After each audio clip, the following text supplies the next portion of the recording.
What's up, everyone? Welcome into the Week 14 Trade Value Chart live stream.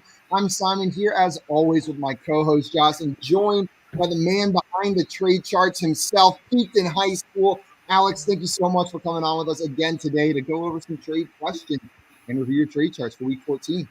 It's always great to be here. I'm about to send Josh some strobe lights that he can really just time with the intro. So I was seeing it in my mind, and I'm going to make it happen. You're going to get these for Christmas. Just all kinds of lights behind you as we go in. I love it. Let's make it happen. Josh has like disco lights and stuff jamming. That would be phenomenal. That would be Only perfect. Josh, everyone else straight face, Yes. just like this is normal. Like good to be here, guys. I've already got the lava lamp. Oops, I pulled that up already. But guys, before we get started, a couple things I wanted to remind everyone of. If you're watching this already and you haven't done so already, hit that like button on this video and subscribe to our channel at Front Yard Fantasy. And also our boy Alex, the trade charts we're going to be looking at today, you can find them on his Reddit page, Peaked in High School. He posts them each week on Wednesday. He posts the half PPR, and standard charts. But also, if you want to support him further, if you like these charts, you can support him on Patreon. He's at Peaked in High School on Patreon as well. Alex, do you want to talk a little bit about what comes with your Patreon? If you support over there, become a patron. Sure. So in particular this year, what we really did is we looked at rolling out more scoring formats. So Superflex, 2 quarterback, you can get those over on my Patreon, as well as 6 point per passing touchdown. Just some more options, as well as earlier ranks. Some people like to look at the ranks before they're even setting their waiver wires. So if you subscribe there, you're going to get rankings Tuesday afternoon typically, as well as some updates during the week. Like this static one on Wednesday, maybe someone goes out, something happens. We see Dalvin Cook coming back. We actually will update those. And by we, I mean me. It's just me. I don't know why I say we. There's not a team. It sounds more here. official when you say we. Yeah, my team of engineers. Yeah. It's a team over here at Peaked in High School. The Peaked in High School engineering team updates it each and every day. Yeah, it's all of us. There's many people that look at this. Of course. But yeah, we look at it every Wednesday. So we're part of this team, right? And Alex, I will say, from a purely entertainment value perspective, I scroll through the comments on your post every single week. I don't know what it is about the following you've got, but they post some funny stuff, and then you've got an answer for them every single time. You are 100% on the good answers back to these funny comments.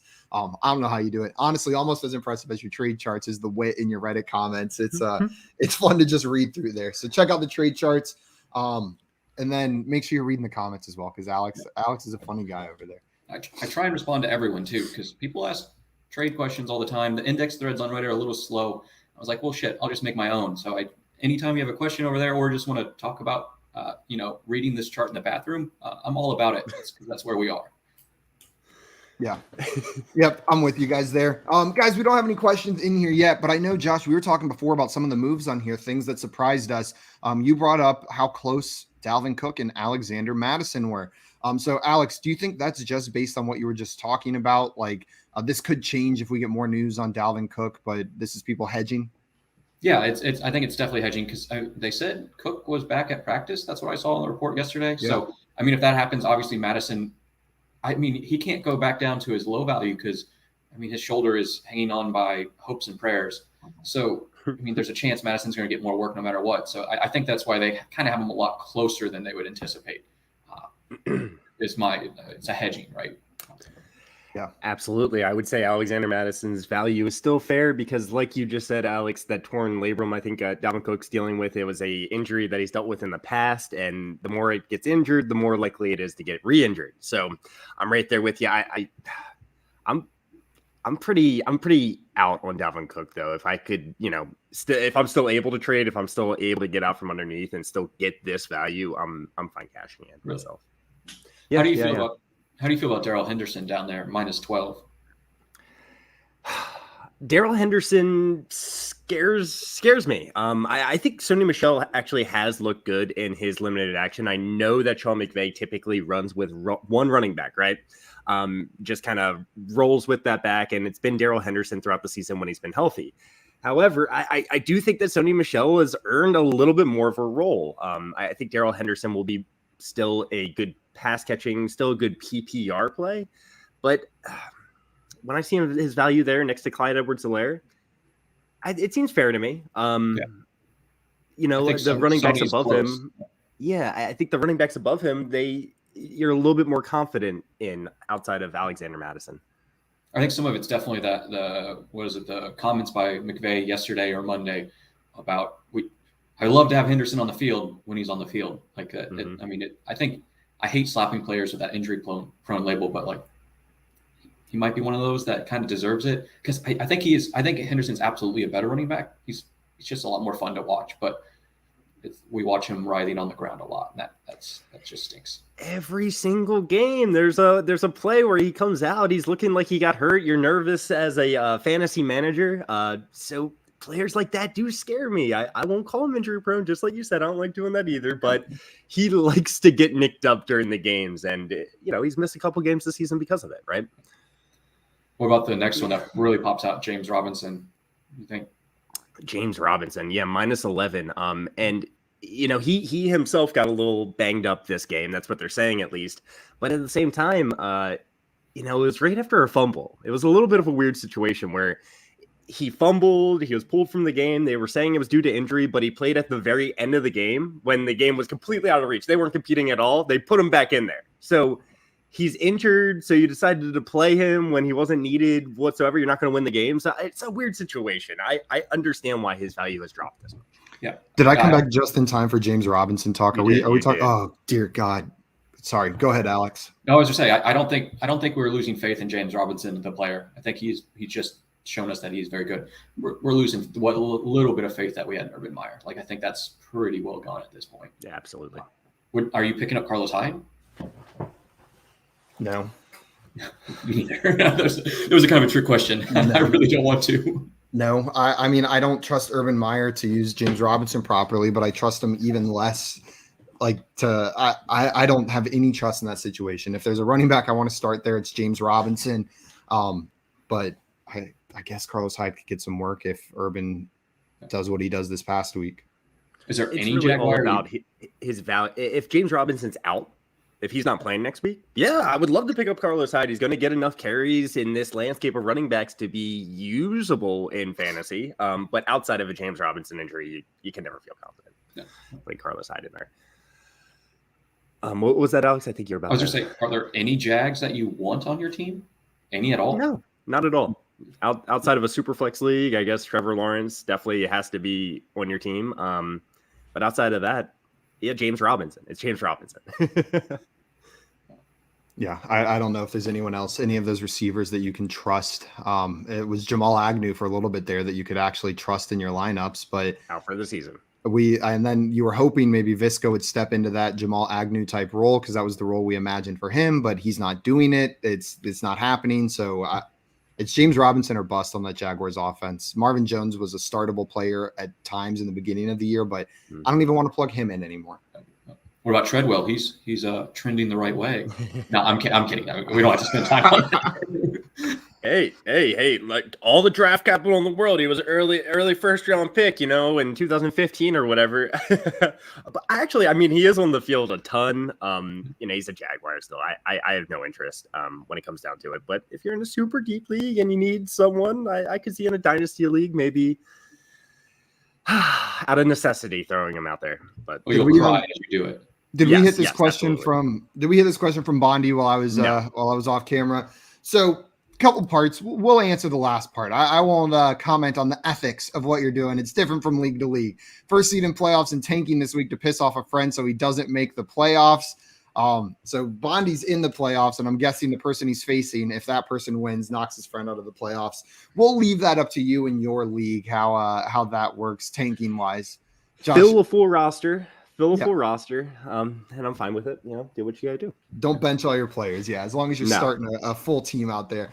But Bondi wants to know any players you would still target for the playoffs. Are there any buy lows right now that you think would be interesting for the playoffs? Maybe some players coming back from injury. Or Alex, is there anyone that jumps off to you on this chart? The ones that I want to look at right now are the people on buy. So, right, those are the guys that, especially if the people need active people to get into the playoffs. You might be able to get Jonathan Taylor. I mean, maybe. You might be able to get Waddle. Yeah, that's a great one. Waddle. Miles Sanders, you might be able to get real cheap because he's also hurt. So he's maybe worth a stash. Ramondre Stevenson. Really, I'm targeting anyone that's on a bye and looking for teams that like are on that bubble, that roster bubble, that or that playoff bubble, and seeing if they have any of those players that they just need warm bodies. How about you guys?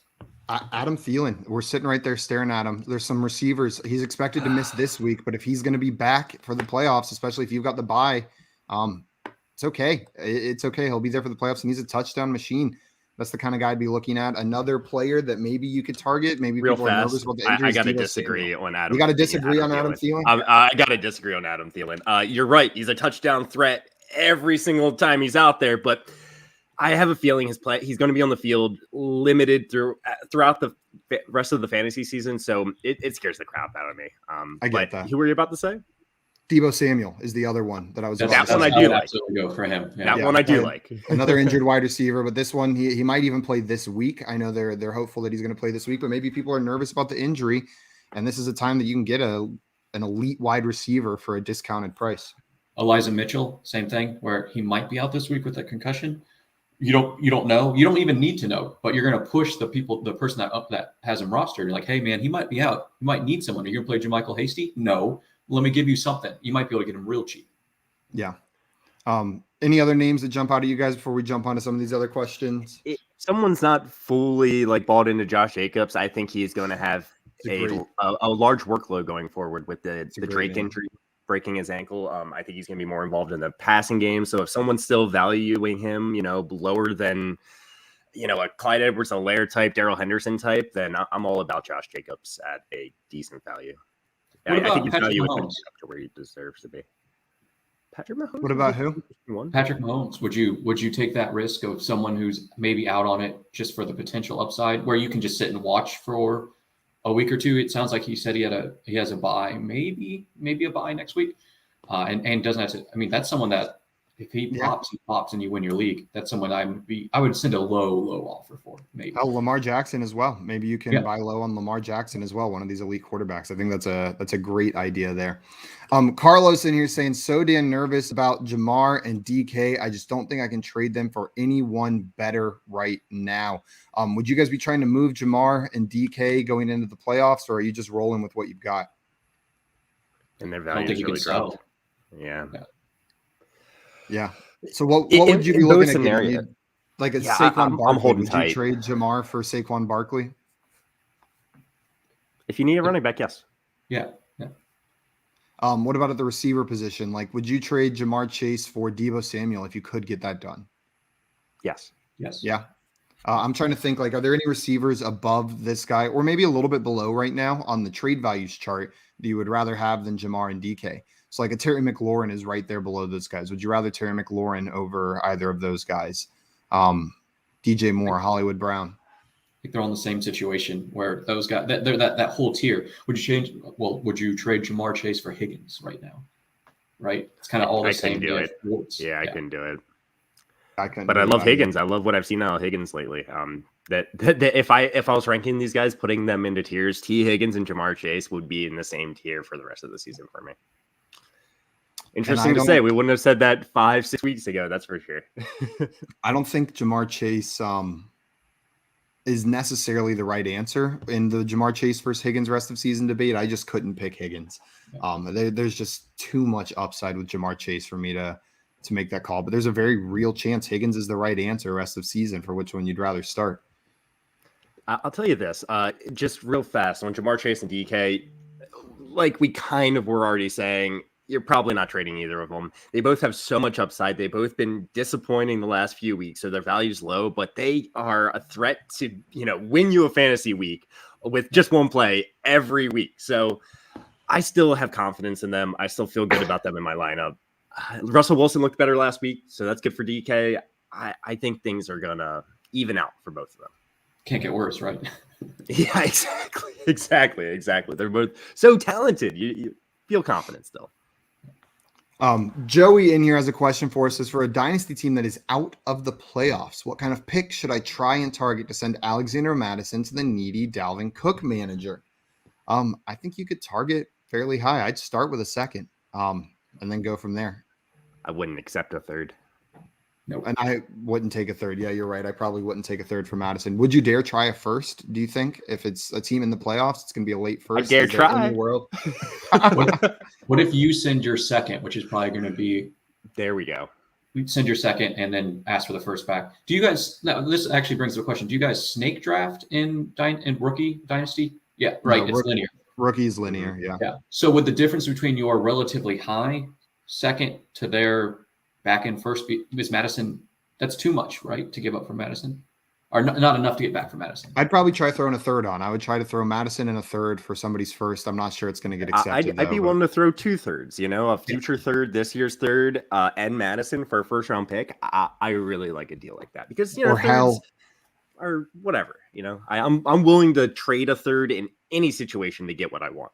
and in my eyes, picks 2 years out are fake to me. I've got plenty of time to get those picks back. Like truly, if you want to send a 2023 second in Alexander Mattison for a 2022 first, I'm all about it if someone's willing to do that, because you know how much time you have to get back that 2023 second. You got 2 years to get that back. There's always moving pieces. I'm cool with trading like future draft picks. Are you concerned that the 23 class they're claiming is a lot better than the 22 class in terms of? I mean, that's the Devy report. I think the reason they're saying that is because of the running backs, particularly. This is still a very strong year for wide receivers in this draft class, but the running backs and quarterbacks are usually the superstars of these drafts, and this 2022 draft class is missing those like headlining guys. And that's what the 2023 class has, is the headliners at running back and quarterback. I still think there's so much value to be had in this 2022 class at the wide receiver position. Yeah, I think it reminds me of 2019 and 2020. Back in 2019, people were doing the same exact thing. They were saying that 2020 class, though, this 2019 class, it's blah, blah, blah. There were a lot of good players in the 2019 class, and it's going to be more or less the same this year. If I had to guess. It's more just asking your opinions on it. I agree with you. Actually, you're correct. Everyone is saying that. Public perception, public perception is that the 23 class is way better, and in certain ways it is. Makes me want to trade my 23 stuff for 2022 if you can get extra value. Like I'm absolutely into that, like, because I like having players now next year. And I think sometimes it's hard. People have a hard time capturing that. I would sure like to have that player on my team this year. I mean, next year's cool and all, but it's fun winning this year. Yeah, right now, adding players right now. I'm with you there, Alex. Carlos says, I don't really think I can do much with Bateman. No one around him is really worth a trade. Is he droppable? Is Bateman a droppable player right now? Josh, what do you think? Where is he on the charts? Lower. He absolutely is droppable. I don't think he had any catches last week. He's probably going to be pretty low in this chart if I had to guess. Rashad Bateman, 4 points. So right around Marvin Jones, Jacoby Myers, Emmanuel Sanders, Kadarius Toney, Devontae Parker. And to be completely honest, like I'm seeing a lot of guys in this range that I would rather have than Rashad Bateman. I would rather have Toney. Yes, I'd rather have Galladay, and I don't even like I'd rather have Gage. I'd rather have Myers. I'd rather have Emmanuel Sanders. I'd rather have Julio Jones. I'd rather have Jarvis Landry. I was going to say Jarvis Landry is the name that stands out to me as the one I would want from this range. But Carlos, I think you're fine to drop him. I don't know how much value you're going to get out of a trade involving him unless he's an additional piece that kind of sends it over the edge. But even then, I don't know if somebody wants him as an additional piece in a trade. Could just be something that made it a worse offer than a better offer. Bam wants to know rest of the season. Sorry, go ahead, player, by the way. He's great in Dynasty. So I'm sure this was redraft context we're talking about. I love him in Dynasty for redraft leagues. I just can't see it panning out this year. Yeah, do not drop him in Dynasty, please. Bam said rest of season Mixon or Najee, considering Mixon injury and the playoff schedule. So where are these guys? We're talking about this a little bit, actually. I was kind of, when I initially, the first thing that stood out to me when I was looking at these charts was Najee Harris is significantly lower than Joe Mixon. 47 trade value for Najee Harris, 55.5 for Joe Mixon. I personally think they're closer than that. And Alex, I think you more or less disagreed, right? No, I think. I mean, agreed. I'm sorry, agreed. More or less agreed. I would maybe even put Mixon one pay like at the same level as Diggs. Like he looked hurt. He looked really hurt last week, right? Like I saw the play. Like he was writhing for a minute. So I am concerned, and I mean they're bringing up a reasonable point with that playoff schedule.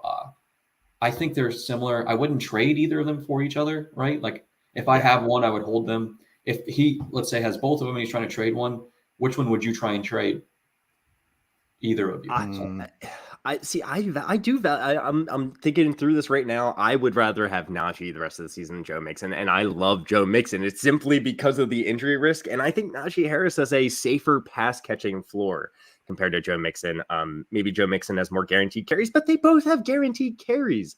Yeah, I just think they're very similar. I'd rather have Najee. Coin flip. Yeah, it's really close for me. The offense makes me want to take Joe Mixon, but then the Joe Burrow finger injury, Mixon looking a little bit hurt, makes me concerned. If you would have asked me last week, it would have been clearly Joe Mixon, but now it's a lot closer. Like you said, flip a coin. For me, a lot. There's also the fact that Joe Mixon should have. We all expected him to tear up that the Chargers defense. I almost call them the San Diego Chargers now. The LA Chargers defense, rushing defense has not been great all year. I know they've turned it on a little bit lately, but Joe Mixon did not have a good week last week. I don't get it. Najee Harris is going to be great. Yep. Guys, we got another question in here. Sorry, 1 second. Big King says bench one this week. Standard Zeke, Barkley, Lamb, Diggs, Jefferson. So this isn't a trade question, but who are we benching out of this bunch? Zeke. I think it's got to be Zeke. Yeah, I think it's Zeke as well. That's where I'm going. It's between Zeke and Barkley, actually. It's between Zeke and Barkley. I think I'd bench Barkley actually. Between those two guys, but it's super close. I think I'm benching Zeke. Barkley's at least healthy. Yeah, right now. For the most part. He's mostly healthy. I mean, he's what now? 6 weeks removed from that high ankle sprain. Like we saw it in 2019, 2020, whatever year, that it just takes a couple, like he came back from the high ankle sprain, but he was and then he turned it on. And that's what I'm hoping will happen. I don't think you turn it on after a bone contusion or whatever is going on with Zeke. Like, I think that's you sit and rest, and Pollard is a much better backup than Booker, I think. So I'm going to sit Zeke, I think, here. You know what? You convinced me. I was back and forth between the guys, but you're right. The Cowboys have a much better alternative that if Zeke is hurt, they don't have to rush him out there. Justin wants to know what's going to be the split with Connor and Edmonds. So I was actually looking into this a little bit last night because we got some questions about it on the show, and I was curious. I didn't really remember what it looked like when they were both healthy at the beginning of the season. I was too. And you know what it looked like? Weird. Connor was still getting more carries than Edmonds. There were games where they got the same, like 8 carries, 11 carries. But in 2 of their first 4 games, Edmonds got more, or Connor got more carries than Chase Edmonds did. And in the other 2 games, they had the same exact number of carries. So this does limit James Conner's upside with Edmonds coming back in the receiving game, but Connor's still going to be involved on the ground. I'm thinking probably 10 to 15 carries a game, and he's going to get that goal line work. So it affects his upside, but where James Conner has made his money is with the touchdowns, and that role isn't changing for him. So I'm still in on James Conner. Josh, what conclusions did you come to? Chase Edmonds is going to be the pass catching back. If you look at the first 8 weeks of the season, the most targets that James Conner got was 2. Yep. 2, and that was in 1 game. He got 1 target in 3 games, and the rest of the games 0 targets. And then right when Chase Edmonds went out, you saw James Conner get this pass catching role, and it kind of lined up with fantasy points as well and more carries. So James Conner is still going to be the lead running back. Chase Edmonds is going to be a third down back. He's going to be a pass catching back in my mind. So yeah, definitely you have to temper your expectations with James Conner, but he's in such a high powered. This Cardinals offense is so good. If there's any team that could score a touchdown for their running back, it's this team. So you still have to start James Conner. It sounds weird to say, but I'm not sure there's many running backs on any given week that are more likely to find the end zone than James Conner is, given his role with this high-powered offense. Alex, have you seen any movement with Chase Edmonds and James Conner in this chart with Edmonds coming back? Yeah, so, I mean, we definitely see Edmonds moving up. that typically happens. We'll see, let's say he drops 10 points right as he's injured. You'll see him jump maybe 2-3 a week as they're starting to come back. So he didn't actually come up a bunch this week. So I think he's coming off IR this week, right? I think they expect him out there. Yeah. So they kind of adjusted for it in their ranks last week. Or they're really not excited maybe for Chase Edmonds to come back. Maybe Connor has carved out even more of a role because he's been more efficient with those pass catching duties that he's had, right? Like, I mean, he's been crushing it. He's been good. He's been very good. He's been good. Did Connor go down at all? I mean, I think he even went up from this week to last week, right? I feel like I had to go down a little bit, right? You went up no, 3 you're right. points. He went up, yeah. So that's interesting. That's not what I would have expected. Yeah. Typically, right, when someone's coming back, you'd expect him. But this is kind of unique. It'd be the same with Melvin Gordon, a similar type to Melvin Gordon and Javonte. Like Javonte's value went up 8 points, even though Melvin Gordon's likely coming back this week as well. Yeah, that and is where's interesting. Gordon?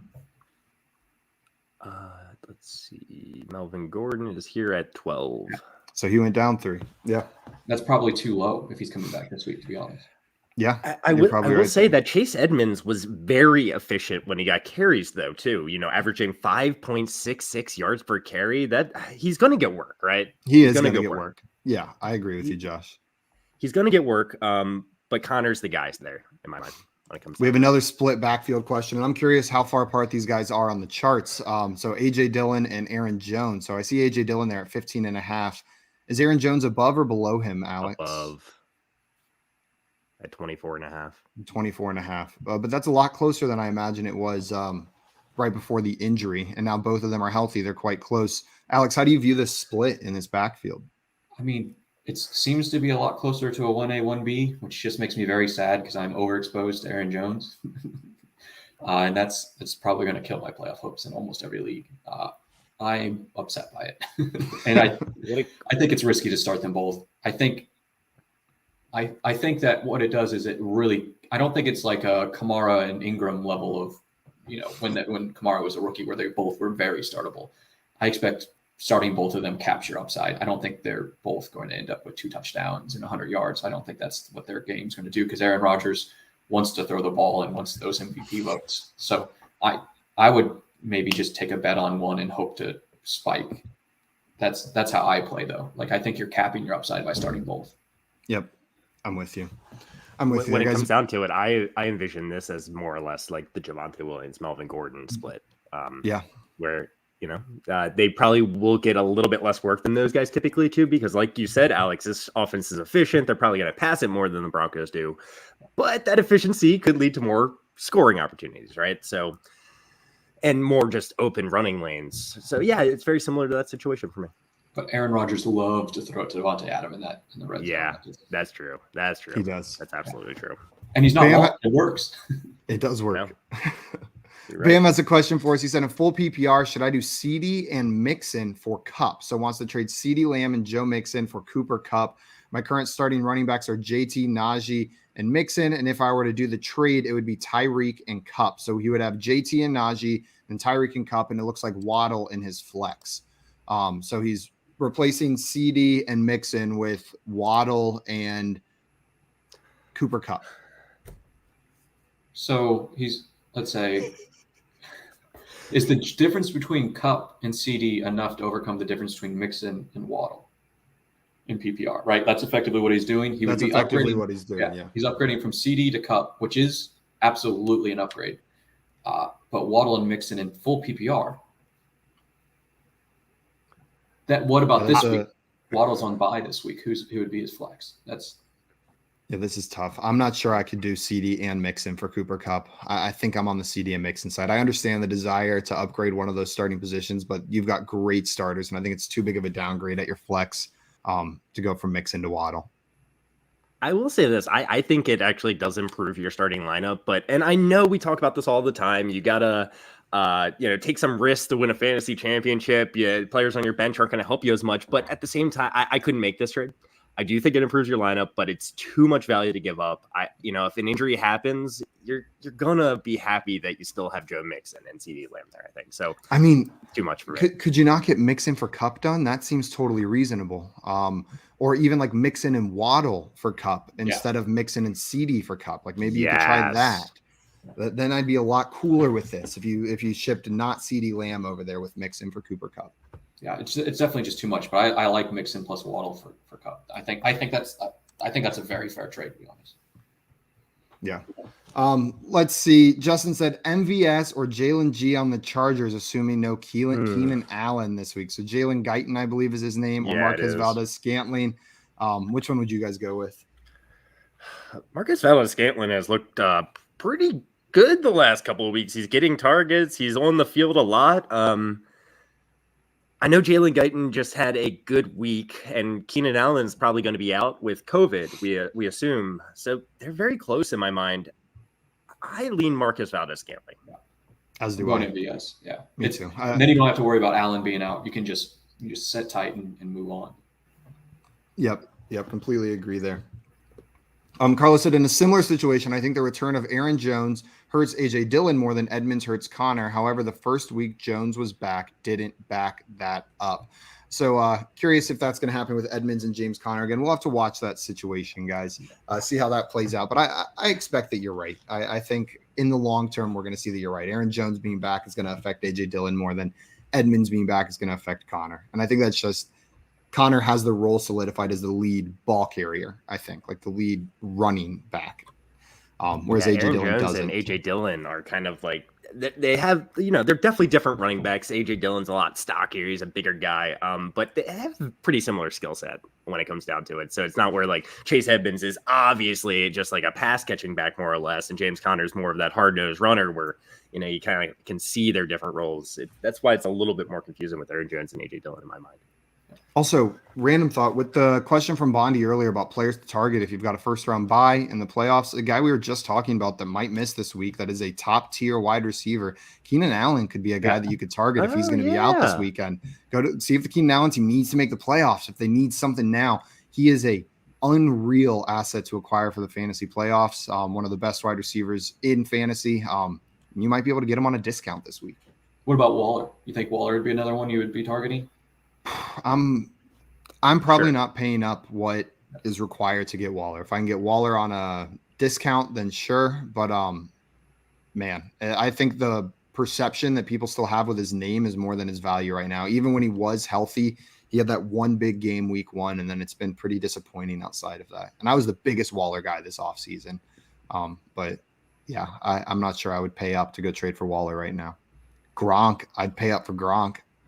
Man, that dude, is he going to end the year as the tight end 1 or 2? I mean, he's just crushing people. I think points per game wise, I think he is there pretty much more or less. I don't have the stats in front of me, but I have a feeling that points per game wise, Rob Gronkowski could be number 1 right now. I'm not 100% sure. He is. He's number 1. He's number 1. He's got 16.1 to Travis Kelce's 15.8 per game. Rob Gronkowski is the number 1 tight end on a points per game basis right now. I think the gap between Kelce and Gronk is entirely too high right now. I think Kelce is way too high. And I think Kelce, Kittle, Andrews, and Gronk are a tier that could honestly all touch because they're very close to me in my ranks. Maybe it would be Gronk even ahead of Kittle at this point. Kittle might have the most upside out of all of these. Mark Andrews is as consistent as they come. Travis Kelce's got upside and consistency. I know he had a bad week last week, but Patrick Mahomes is going to be great. And then Rob Gronkowski tied to that Bucs offense. Tom Brady and him have an obvious connection. I completely agree. I think these guys are in a tier, and that separation between Kelce and the rest of them is a little bit too much. Also, Bam was saying the reason he wanted to do CD and not Waddle is because he's in love with Waddle's playoff schedule. Jets, Saints, Titans, and his target share is insane. So would you guys rather have Waddle with that playoff schedule than CD Lamb in the playoffs? No. But you got to keep in mind that Devontae Parker, he's coming back. He looked really good. He's going to take targets away. Waddle's still the number 1 in this offense for me, but I'd much rather have CD regardless of matchup in my lineup over Waddle. Also, Bam, I get what you're saying. He says, I wouldn't be surprised if Waddle outscored Mixon rest of season. If that's your gut, stand by it because that's not a preposterous take. That is fully within the range of outcomes. I don't project that to happen, but this is a game. The part of what makes it fun is we've got different opinions, and that's well within the range of outcomes. And if that's what you believe, stand by your guns and freaking plug Waddle in throughout the playoffs and see if it brings you home that championship. I couldn't sleep that many night times knowing I made that trade. If it caught, like you make that trade, you sell Waddle and CD, and you get back that. Not Waddle, so Mixon and CD, and you get back Cooper Kupp, and you lose because of that. That would eat me alive. So that's why I can't play that way. Yeah, I'm with you. It's tricky, and I really think you might be able to get it done just for Mixon or Mixon plus a different piece. Doesn't even have to be Waddle. Just for Mixon is fair. That's fair. That's totally fair. I would try with that. And if you need to throw a receiver in, try to go lower than even Waddle, because I think the value is already there with just Mixon.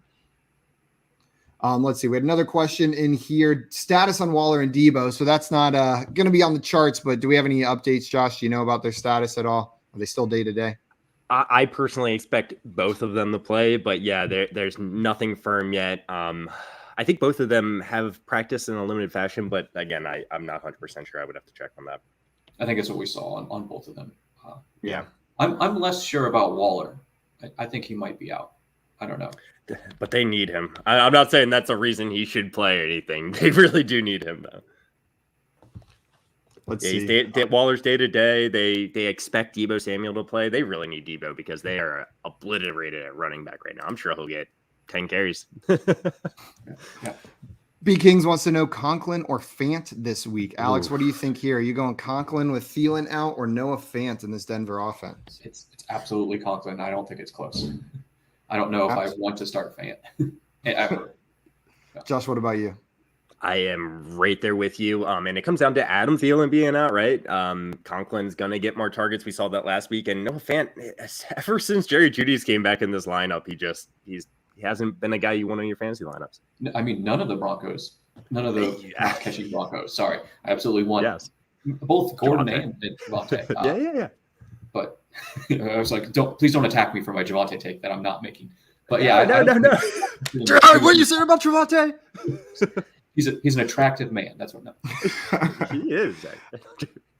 B Kings has another question for us. Rest of season standard. So I'm guessing the reason he's asking that question is because the two tight ends on his roster are Gesicki and Goddard on bye this week. So Gesicki, Goddard, or Conklin rest of season if Thielen is out in standard. So standard does change this year because I feel like Gesicki is very much so a PPR guy. He's a PPR guy more so than maybe these other two. So in PPR, I think my answer would be Gesicki, but here I think it's Dallas Goedert. Alex, what do you think? I mean, is it Minshew the rest of the season, or are we going to have Hurts coming back and throwing 15 passes and being nicked up? Like, I would assume it's Hurts. Right. Me too. I mean, I guess it's Goddard, but I don't love it. I could see an argument for Conklin. The dude, I mean, they overturned his touchdown last week, which they should have because he was out. But like, he could have had just a great game, and he was a focal point on top of besides Jefferson once Thielen went down. I don't hate Conklin. I could see it being defensible, especially because you get to start him this week. Yeah, Josh, what do you think here? I lean Goddard. Yeah, but this is a close one, B Kings. The standard really makes this one a lot more interesting to me. I think we agree it's not Gesicki though. Bam says, if I were to offer Mixon, Van, and Mooney to get Kupp, and if he accepts, I can just pick up MVS and Edmonds. Yeah, that works. That might be too many pieces. I don't know if he wants Van and Mooney. But I like that a lot better than there we Mixon go. And CD. That's this makes more sense, Bam. Yeah. This makes a lot more sense.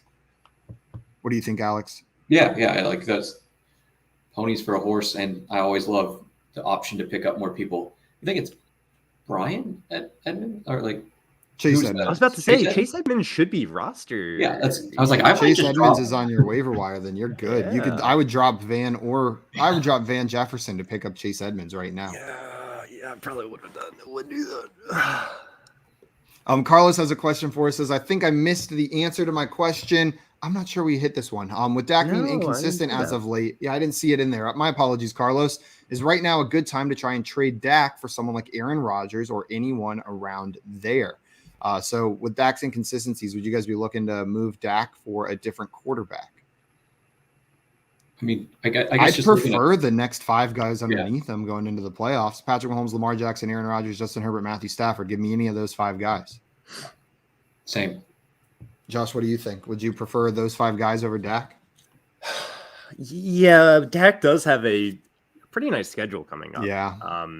I do love Dak's schedule, but yeah, I'll take Patrick Mahomes, Lamar, Aaron Rodgers, and Justin Herbert. I think I draw the line at Matthew Stafford. That's fair. That one's definitely the closest. But and then the couple guys ahead of him, I assume you would all take Josh Allen, Kyler Murray, Tom Brady over Dak Prescott. So Carlos, if you can get that done, if you can go trade a Dak for a Patrick Mahomes or a Lamar Jackson or an Aaron Rodgers, I say do it. Makes sense to me going into the playoffs. Guys, we are approaching Dak plus a piece. Dak for who? Would you do Dak plus a piece to get Depends Aaron on the Rodgers? piece. Yeah. Maybe a I bench would piece. not do Dak plus a piece for anyone outside the top 3 myself. I mean, if it's Dak plus Van Jefferson, yeah, sure. But if it's Dak plus Jalen Waddle or Marquise Brown or Clyde Edwards-Helaire, like absolutely not. Hell, not even Dak plus like Tony Pollard, Kareem Hunt. We go down another tier. It would have to be down about here. Like Dak and Odell Well, Beckham for Tom Brady. oh yeah, in a heartbeat. Yep. What about for Mahomes? Yep, I would do that. I'm pretty close between Dak and Patrick Mahomes at this point, where I don't think I'm giving anything extra on top of that. That makes sense. Myself. That's fair. Alex, what about you? Yeah, I think. I mean, Amari might be healthy this week. Is he going to just be better? Like, I mean, maybe. I don't know. I think an argument can be made, especially if you want one of those guys versus Dak. I absolutely get the fatigue of owning that player sometimes. Like Simon said earlier, if there's a guy you want and you just have to give a little bit on top of Dak, go for it. Have a good time. This is fantasy. That's what it's about. And trading makes fantasy fun too. Trading does make fantasy fun. Guys, we are approaching the end of our trade values chart stream for week 14. Before we jump off, Alex, I wanted to thank you again for doing this with us each and every week for the past couple weeks. It has been a ton of fun. And guys, if you are finding value from these charts, make sure to go support our boy Alex over on Patreon. You can find his Patreon at PeakedInHighSkool, and you can check out his trade charts and his witty comments over on his Reddit account, PeakedInHighSchool as well. Alex, thank you so much. This is I look forward to the stream every week. It's fun just coming in here and answering questions. It's always great. I hope we can do it again next year. Yeah, absolutely. I would love to. Guys, anything We else are before going we to jump? do it next year. I'm just saying it. I don't care. Confidence. Version 2.0. Speaking Who into knows the what it'll universe. look like? Maybe there will be strobe lights next year. Next year, same stream, but with strobe lights. Entirely too many. We'll have to have a warning about it. Like, The entire intro song is just going to be a warning about the lights that are about to play. We'll just have like a disclaimer across the screen going into it. It's like, yeah. Perfect. So stay tuned for those updates coming in next year, guys. But thank you so much for tuning in. A reminder, we will be live at 3 p.m. Eastern time for the Fantasy Football Game Show. To make sure to tune in over there. We're playing some Fantasy Jeopardy with our boy Lawrence. Lord Don't Lose on Twitter. So if you want to come hang out, play some Jeopardy, make sure to tune in then. But guys, anything else before we jump off? Alex, Josh? no, I hear there's a new game. Are you guys rolling that out this week?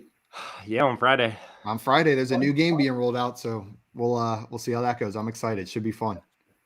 Looking Props to forward JL for getting that one together. Yeah, I know. I'm nervous for it, but it's gonna be a fun time. If you like Mario Party, you might just like this game. Okay, that's a teaser. tease. I like it. Yeah. Teaser. Yeah. Okay, guys, that's going to be it for us for now. We'll be back at 3 p.m. Like I said, thank you so much for joining in. And Alex, thanks as always for doing this and for making these trade charts. We'll see everyone later. Adios. Peace.